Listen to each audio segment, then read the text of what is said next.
सदक़ल्लाहु मौलाना अज़ीम व बल्लगना रसूलुहुन नबियुल अमीनुल करीम।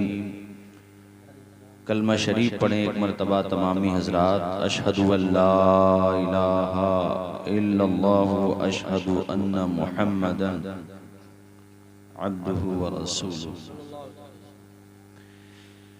कोई सलीका है आरज़ू का, न बंदगी मेरी बंदगी है, ये सब तुम्हारा करम है आका के बाद अब तक बनी हुई है।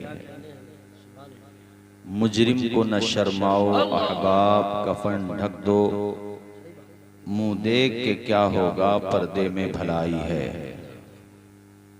दुरूद शरीफ पढ़े एक मरतबा बुलंद आवाज से सारे।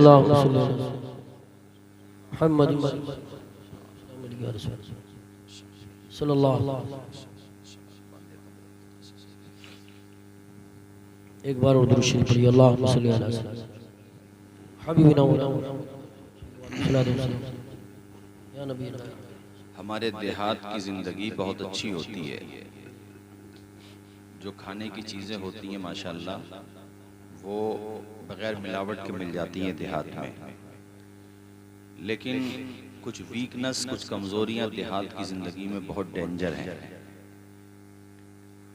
और इसके सुधार का वक्त इससे ज़्यादा कब होगा जो इस वक्त चल रहा है।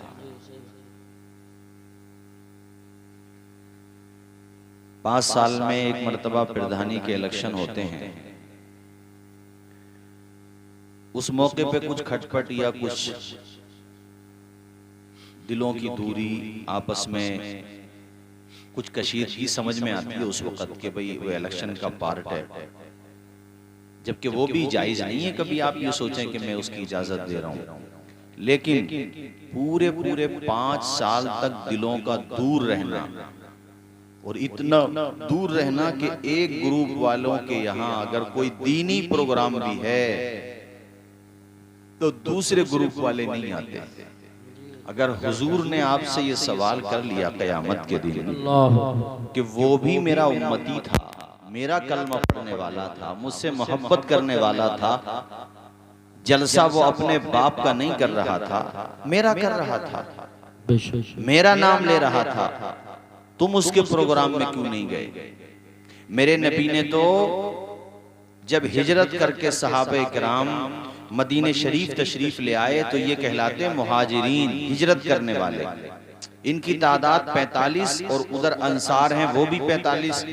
तो हुजूर ने इनके दरमियान एक रिश्ता कायम किया, इसको कहते हैं मुवाखात, यानी भाई भाई का रिश्ता। और हुजूर ने फरमाया अब तुम भाई हो आपस में, यानी जो न खानदानी एतबार से अपना है न इलाके के एतबार से अपना है,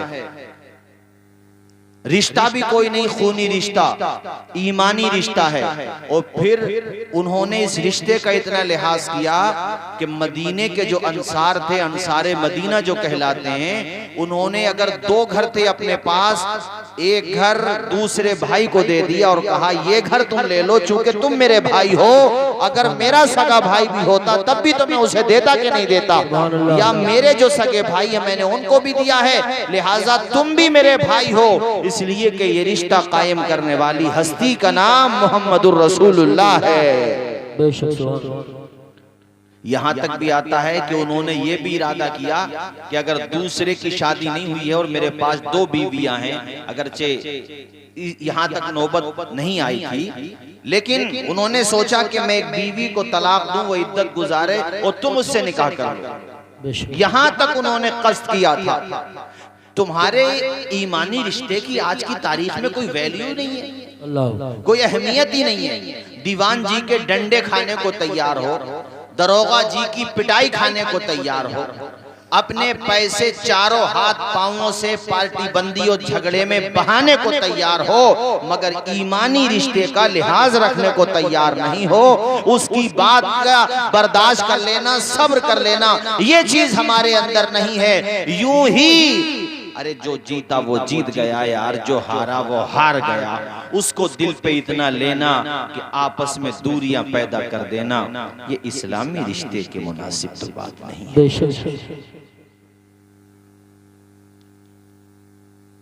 अच्छा, मैं सबको तो नहीं कहता, बहुत सारे खिदमत के एतबार से भी इलेक्शन लड़ते हैं माशाल्लाह, और खिदमत करते भी हैं, सभी तरह के लोग होते हैं कारी साहब, मगर इस मैदान के लिए इतनी मारा पीटी क्यों? अपने खाने कमाने पे ध्यान देना चाहिए यार। हमारे देहात में, मैं भी चूंकि एक देहात के इलाके से मेरा ताल्लुक है और मैंने देहात की जिंदगी को बहुत बारीकी से देखा है। अपने वहां दो चीजें न हो तो बहुत अच्छी जिंदगी है, शहरों से भी अच्छी।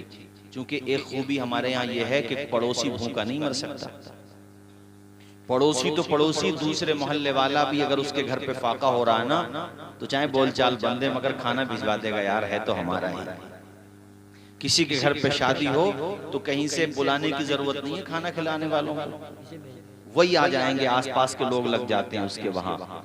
शहरों में ये बात नहीं होती, मतलब इस हद तक नहीं होती जितना देहात में होती है, क्योंकि वहां सब अपने काम से लगे हुए होते हैं। लेकिन कमी एक तो पार्टी बंदी हद से ज्यादा होती है, हद से ज्यादा, लिमिट से ज्यादा, और दूसरे बैठकों पे गीबतें बहुत होती हैं।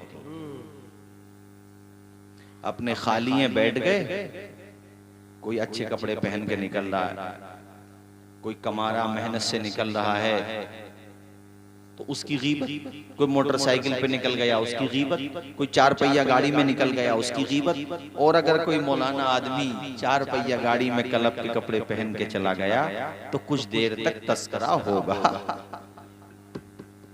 और हो सकता है हंसी मजाक में बाज लोग कह भी दें कि मौलाना साहब कहां से मार दिया। ये बड़ी कमजोरी है हमारे यहाँ पर, इसको दूर करने की जरूरत है।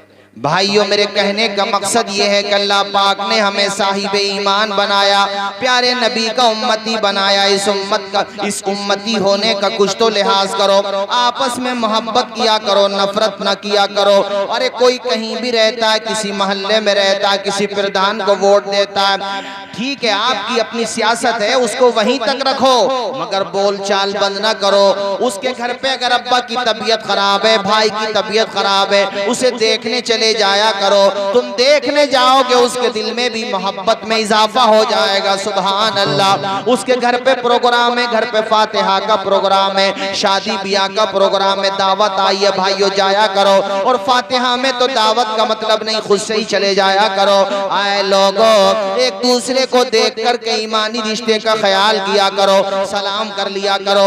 बल्कि मैं तो दोनों प्रधानों से भी कह करके जाऊंगा, जो इलेक्शन में लड़ते हैं उनसे भी कह करके जाऊंगा, तुम भी आपस में बोल चाल रखो। जिसके नसीब में जीतना था वो जीत गया, जिसके नसीब में हारना है वो हार गया। अरे मेहनत करो आइंदा साल के लिए, मगर आपस में दुआ सलाम रखो। तुम नहीं बोलते, तुम्हारे ग्रुप वाले आपस में नहीं बोलते, दावतें खत्म हो गई। तुम ये ना कहना कि हजरत हम सलाम पहले क्यों करें, वो सलाम पहले करे, ये मत सोचना, बल्कि ये सोचना जो सलाम पहले करता अल्लाह ताला उसे 90 नेकियां अता फरमाता है। जो सलाम का जवाब देता अल्लाह ताला उसको 10 नेकियां अता फरमाता है। 90 वाला फायदे में है, हालांकि 10 वाला भी फायदे में है, मगर 90 वाला ज्यादा फायदे में है, इसलिए कि उसे 90 नेकियां मिल रही हैं। तुम ये भी मत सोचना कि मैं सलाम करूंगा तो मेरी बात खराब हो जाएगी।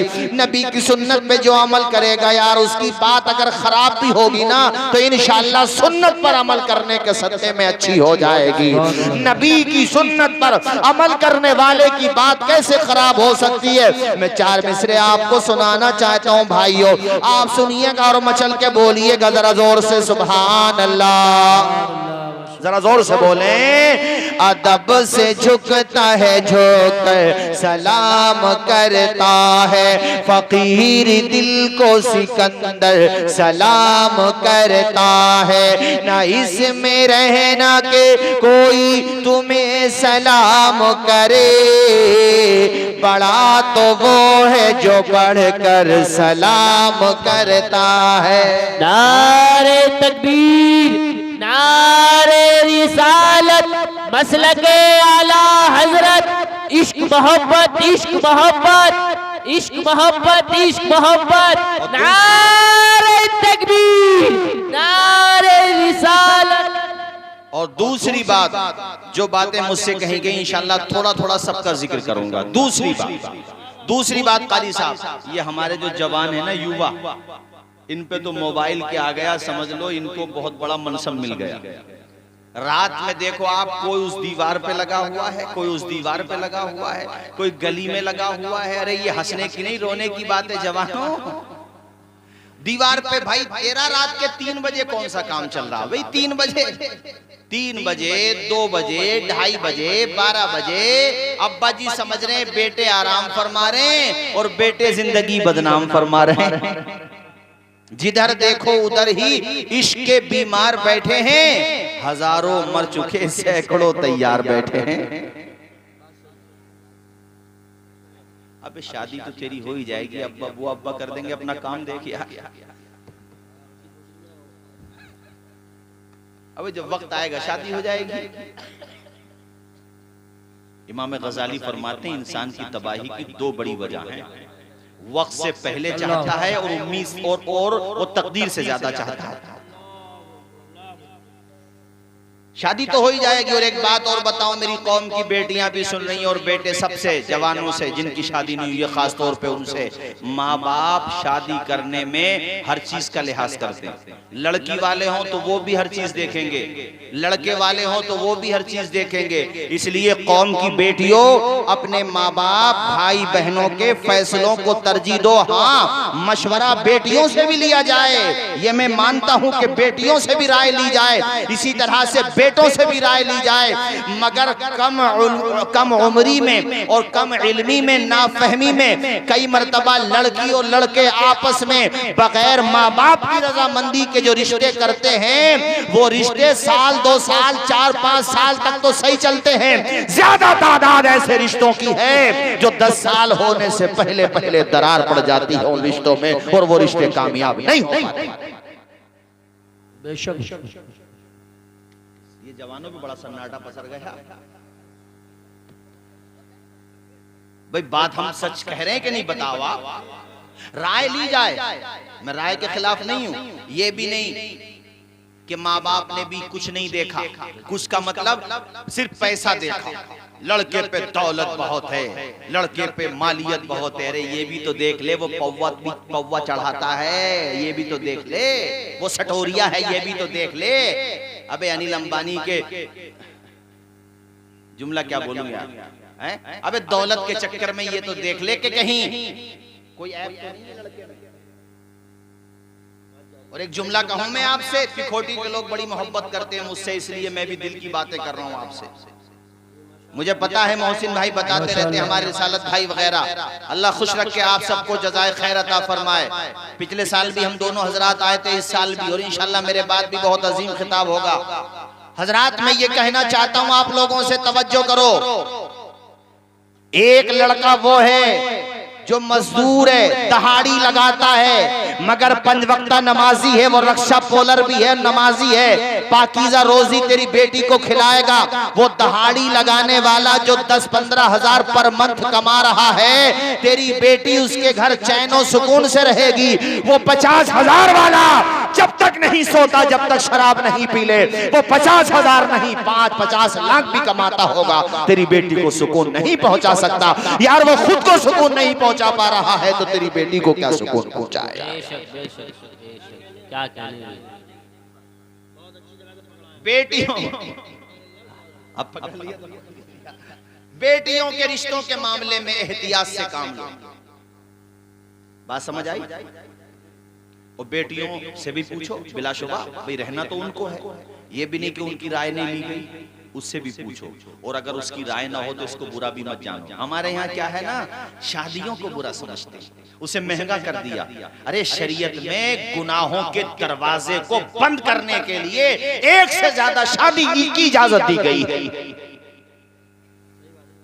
बंदे के अंदर इस्तिताअत है तो 2, 3, 4, एक वक्त में 4 बीवियों तक की इजाजत दी गई। इसके अंदर बहुत सी हिकमतें हैं। कभी जंगों का मौका होता था पहले, और आज भी यूक्रेन में जाकर के देखो, जहां जंगें होती हैं, मर्द लोग मारे जाते हैं, तो इस्लाम बेहयाई का दरवाजा नहीं खोलता। वो औरतें जो निकाह से रह गई हैं, इस्लाम कहता है ए मर्दो तुम 4-4 निकाह कर लो, मगर बदकारी का रास्ता बंद ही रहना चाहिए।